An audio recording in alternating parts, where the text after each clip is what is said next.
देखिए, क्लास 10वीं का जो रसायन शास्त्र है, जिसमें तीसरे अध्याय के अंतर्गत धातु और अधातु में आज हम जानेंगे कि कुछ प्रमुख धातु के बारे में, जिसमें दो हम जान चुके हैं इससे पहले, और आज हम जानेंगे पारा यानी मरकरी के बारे में और एल्युमिनियम। ठीक है, देखिए आप लोग ये पारा जो है मरकरी है ना, इसका नाम सुने होइएगा। ठीक है, इसका नाम कभी सुने होइएगा।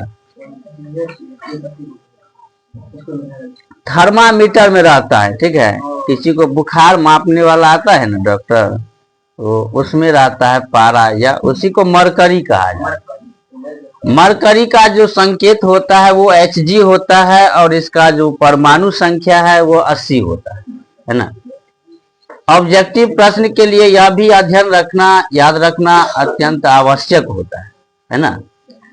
देखिए, पारा का प्रमुख अयस्क सिनेबार है ना। पारा का एक ही अयस्क है और वो है सिनेबार। ठीक है, जिसका संकेत Hgs होता है, जिससे पारा का निष्कर्षण किया जाता है, और Hgs से जो है पारा का निष्कर्षण किया जाता है। ठीक है, इसी से जो है पारा का जो धातु है ना वो प्राप्त होता है निष्कर्षण करके। सांद्रित सिनेबार अयस्क को, ये अयस्क को जो है चारकोल के साथ गर्म करने पर पारा प्राप्त होता है। ये जो सिनेबार है ना, इसको चारकोल के साथ गर्म किया जाता है। क्या किया जाता है? चारकोल के साथ गर्म किया जाता है। ठीक, देखो जैसे HgS है plus O2 gives HgO plus SO2 है ना। ऑक्सीजन से अभिक्रिया फिर जाके HgO प्लस C, ये कार्बन हो गया ना, कोयला, ये चारकोल, इससे अभिक्रिया किया और Hg प्लस CO2।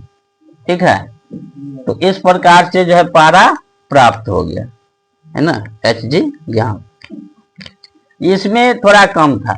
अब चौथा में जानते हैं एल्यूमिनियम है ना। एल्यूमिनियम क्या होता है ना। एल्यूमिनियम का नाम भी आप लोग सुने होइएगा, बहुत ऐसे बर्तन और भी होते हैं। ठीक है, Al एल्यूमिनियम का संकेत होता है Al, और इसका परमाणु संख्या 13 होता है। कितना होता है? 13 होता है। एल्यूमिनियम के 3 अयस्क है ना। एल्यूमिनियम के कितने अयस्क है? 3 अयस्क है। कौन सा है? बॉक्साइट है। पहला क्या है? Bauxite Al2O3 2H2O। ठीक है, दूसरा है कोरंडम है ना। कोरंडम Al2O3 होता है, और तीसरा है क्रायोलाइट।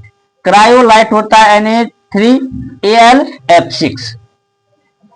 आपसे पूछा जाएगा कि एल्युमिनियम का कितना अयस्क होता है, इसमें कौन कौन एल्युमिनियम का अयस्क है। जब आपको ये याद रहेगा तब पश्चात आप जो है प्रश्न का उत्तर लिख सकते हैं, है ना, अन्यथा परिणाम आपके सामने होगा गलत का। देखिए, एल्युमिनियम का निष्कर्षण बॉक्साइट अयस्क से किया जाता है। ये तीनों जो अयस्क है ना, इसमें से बॉक्साइट में से जो है एल्युमिनियम का निष्कर्षण किया जाता है। ठीक है, बॉक्साइट में से जो है एल्युमिनियम प्राप्त किया जाता है। अब देखिए कैसे प्राप्त किया जाता है एल्युमिनियम का निष्कर्षण। हाँ, सांद्रित बॉक्साइट अयस्क को चूना की उपस्थिति में सोडियम कार्बोनेट के साथ गर्म करने पर सोडियम एल्यूमिनेट बनता है ना। जो बॉक्साइट अयस्क है ना, इसको चूना की उपस्थिति में जो है सोडियम कार्बोनेट के साथ क्या किया जाता है? गर्म किया जाता है ना। अब देखो Al2O3 है ना, Na2CO3 gives NaAlO2 plus CO2। ठीक है, फिर जाके इसको क्या किया जाता है? जल के साथ अभिक्रिया कराया जाता है ना। जल में क्या होता है? घुल जाता है। NaAlO2 plus 3H2O। ठीक है, गिव्स नहीं प्लस CO2, ये कार्बन डाइऑक्साइड है, और कार्बन डाइऑक्साइड गैस प्रवाहित किया जाता है जल के साथ मिलाने के बाद, तो बनता है AlOH halt rice plus Na2CO3। क्या है कि ये जो AlOH का हॉल्ट राइस है गिव्स Al2O3 प्लस H2O, जब हम इसको तोड़ेंगे वैद्युत अपघटन पर तब क्या बनेगा, एल्यूमिना बनेगा, है ना, एल्यूमिना बनेगा। और एल्यूमिना को वैद्युत अपघटन करके जो है एल्यूमिनियम प्राप्त किया जाता है। Al2O3 है ना, इसको हम वैद्युत अपघटन करेंगे, जैसे कि दो भाग में बांटेंगे विद्युत पर, तो क्या बनेगा, एल्यूमिनियम बन जाएगा। ठीक है, यह थे पारा और एल्यूमिनियम। Yeah.